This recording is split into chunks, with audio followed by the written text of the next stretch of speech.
कांग्रेस ने लोकसभा चुनाव के मद्देनजर 5 अप्रैल को अपने घोषणा पत्र का अनावरण किया, जिसका नाम उन्होंने न्याय पत्र रखा। इसमें न्याय के विचार को सामने रखा गया है, जिसमें पंच न्याय या न्याय के 5 स्तंभों यानी नारी न्याय, किसान न्याय, युवा न्याय, हिस्सेदारी न्याय और श्रमिक न्याय के बारे में बात की गई है। हालांकि भाजपा कांग्रेस पार्टी के इस घोषणा पत्र पर निशाना साधते हुए दिखी। राइट विंग इकोसिस्टम ने इस दावे को आगे बढ़ाया कि कांग्रेस का घोषणा पत्र मुस्लिम लीग का घोषणा पत्र लगता है।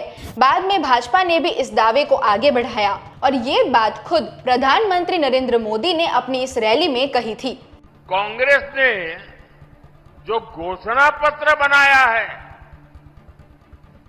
वो कांग्रेस का नहीं, ऐसा लगता है मुस्लिम लीग का घोषणा पत्र दिखता है। ऐसा ही उन्होंने 21 अप्रैल को बांसवाड़ा में अपनी इस रैली में संबोधन देते हुए कहा था। पहले जब उनकी सरकार थी उन्होंने कहा था कि देश की संपत्ति पर पहला अधिकार मुसलमानों का है। इसका मतलब ये संपत्ति इकट्ठी करके किसको बांटेंगे? जिनके ज्यादा बच्चे हैं उनको बांटेंगे। घुसपैठियों को बांटेंगे।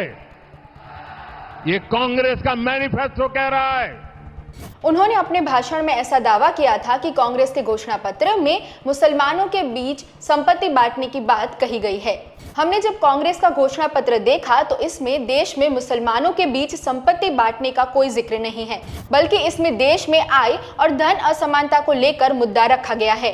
इसमें बताया गया है कि ये असमानता कथित रूप से 2014 से 2023 के बीच में देखने को मिली है। अर्थव्यवस्था सेक्शन में बताया गया है कि कांग्रेस सरकार आय और संपत्ति की बढ़ती असमानताओं के मुद्दों का समाधान करेगी। लेकिन ध्यान दें कि घोषणा पत्र में देश में फिर से संपत्ति बांटने की बात नहीं कही गई है, तो फिर किसी विशेष समुदाय के बीच संपत्ति बांटने की बात तो दूर की है।